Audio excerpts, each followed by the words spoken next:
When you're on location producing a short film, a feature film, a documentary, whatever, what are the things that you would never be without? Today I want to talk about the critical things you need when you're filming on the set somewhere in the world that you would never leave behind.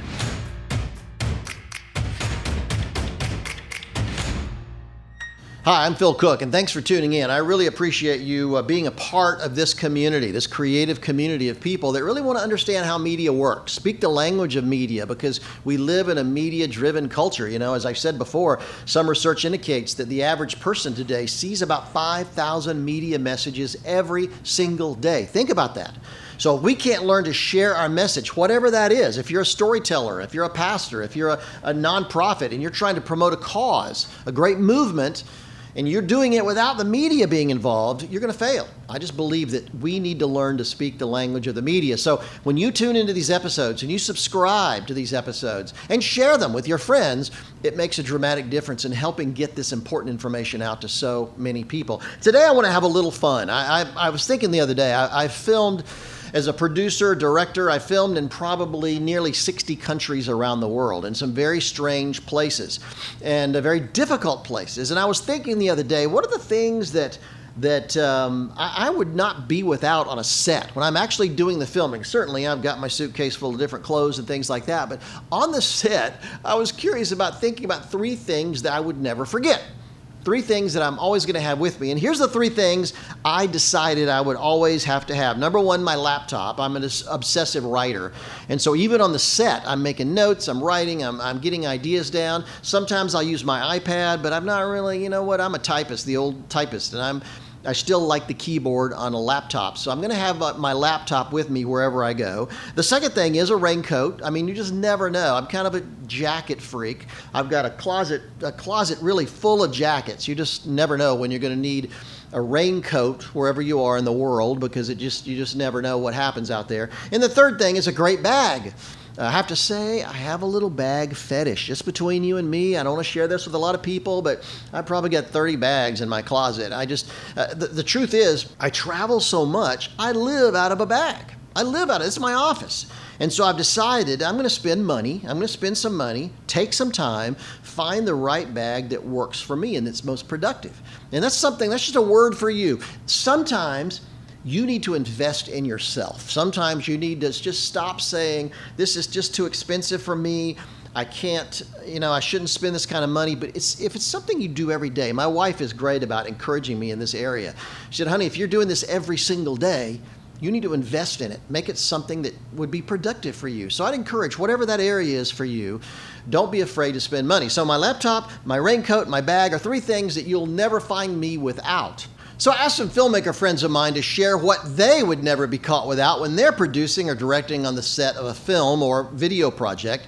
Here's what I found out. Number 1, Stu Hazeldine, director of the film The Shack. You've probably seen the movie The Shack. I asked Stu what he would never be caught without on a set. 3 things: a script and a leather binder. He's specific: a script and a leather binder, a director's viewfinder, and a pair of Blundstone boots. Now, some of you may not know Blundstone boots. I think they're made in Australia. The great boots. They're supposed to be fantastic and feel great. And it's funny, when we owned our commercial company, I would work with some of the top commercial directors in the country. They were crazy about Blundstone boots. So you'll find a lot of those on sets on different feature films. So Stu said a script and a leather binder, director's viewfinder, and a pair of Blundstone boots. Then I talked to Lisa Swain. Lisa was formerly production coordinator on some major movies like Big Fish, Anger Management, and Face Off. And now she's an associate professor of cinema at Biola University. And Lisa said when she's on a film set, she always has to have a Sharpie, she has to have a Swiss Army pocket knife, and chapstick. I'm telling you, everybody has their own preferences. Sharpie, Swiss Army pocket knife, chapstick. She would never be caught without. Then I went to Corey Pollard. Corey's an old friend of mine. He's the assistant director of House, Grey's Anatomy, Nashville, CSI, Monk. Now he's directing episodic television episodes himself. He kind of focuses on action-oriented TV episodes. He's good at explosions, car chases, wrecks, things like that. 3 things he's always with on a set is the book, Charlie Peacock's West Coast Diaries, his Bible, and his AA meeting list. So what's important to a person? For Corey, it's his AA meeting list. He's never going to miss one of those. Charlie Peacock's West Coast Diaries, he keeps that nearby in his Bible. So what's important to him is different from what's important for other people. And then I went to Ralph Winter. Ralph has been on, there's an episode we have on these episodes of me interviewing Ralph, who's produced movies like X-Men, Wolverine, Planet of the Apes, The Promise. He did the Altered Carbon series on Netflix. He's out doing while I'm making this, he's out scouting for a new Vietnam series for a major network that he's going to be producing. He's spent his life doing $150 million movies. And so I asked Ralph, and he sent me back an email, and let me just read some of it because I think it's interesting. He said, "From years of traveling, I build several go bags that are always ready." Probably too much to explain here, but here's the essence. Number one, he has a snow bag. Remember, he did Wolverine, X-Men. A lot of those episodes were shot way up north in the snow. He has a snow bag with heavy gear, sweatshirts, sweaters, hats, gloves, boots, various levels of scarves, and I like various levels of scarves and socks. Hockey bag size, good to below 20 degrees. Ready for FedEx with a manifest to take it to any country. So he's ready to go with that bag done and ready to ship at any moment. He can call his wife, say, "Honey, send the snow bag, it's ready." He also has a computer gear bag, backup laptop, updated exact copy of his current working laptop, backup drives. He has 3 backup drives that he keeps, various cables, power supplies for apartments, offices, trailers, Apple TV. He has a spare Apple TV to use in a hotel room or in a production office somewhere. A Blu-ray NTSC drive with a USB for a laptop, because you never know when you're going to have to grab a DVD or something to pull a scene or something like that from for reference. He also keeps PAL versions, because when he's in Europe, a lot of versions are still playing PAL. And so, I love this, several packets of computer repair tools. He also has a phone gear bag. And phone gear, he has, for his iPhone, he has a separate iPhone, a duplicate iPhone, with the local SIM cards. Nowadays, most international plans will accommodate wherever you want to be. I used to carry extra SIM cards with me, but now we can usually get an international plan wherever I'm going to visit. I'm going to the UK next week, and we have a phone plan already set up for that. So the SIM card thing is pretty much, that era is over unless you're going to certain countries.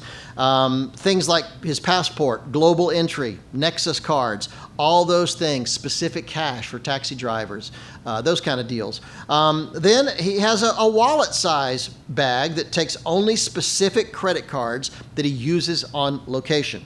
He leaves others at home so they don't get lost, which I think is important. And he keeps cards, a Xerox of the credit cards that he does take, so he always has them for reference in case something gets stolen or lost. And then, of course, he always carries a pocket knife. He recommended the site everydaycarry.com, which is a great site, by the way, everydaycarry.com. It's a great site for stuff you can carry, some of the latest stuff, little miniature flashlights, pocket knives, things like that, tools to put in your bag. So I just think it's interesting. 3 things that you would have in your bag or on you on location that you couldn't live without. And here's the point of this whole episode.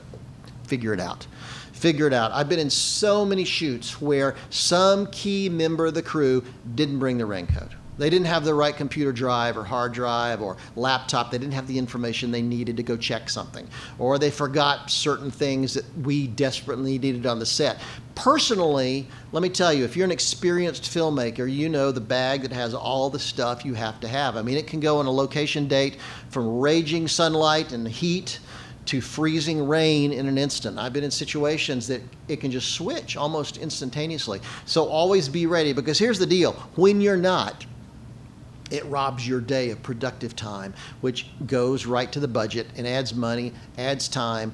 It's not a good thing. So sit down with your team, sit down with your crew, talk before you go on location. What are the things we all want to make sure we have on set, no matter how small or how big the shoot is, that we actually need to have? I find it interesting that these are people that have done major television network stuff, major feature film stuff, and yet they all immediately responded to me with things because they got it. They understood how important it is to have those critical things on set when you're filming. So, just a good reminder, not a long episode today, but I wanted to make sure you understood that make a list. Even when I travel, I keep a list on my iPhone and my notes app of the things I absolutely have to, I got sick of leaving my pajamas. For some reason, I used to travel and I would pack everything except my pajamas or maybe the extra shoes that I needed or something.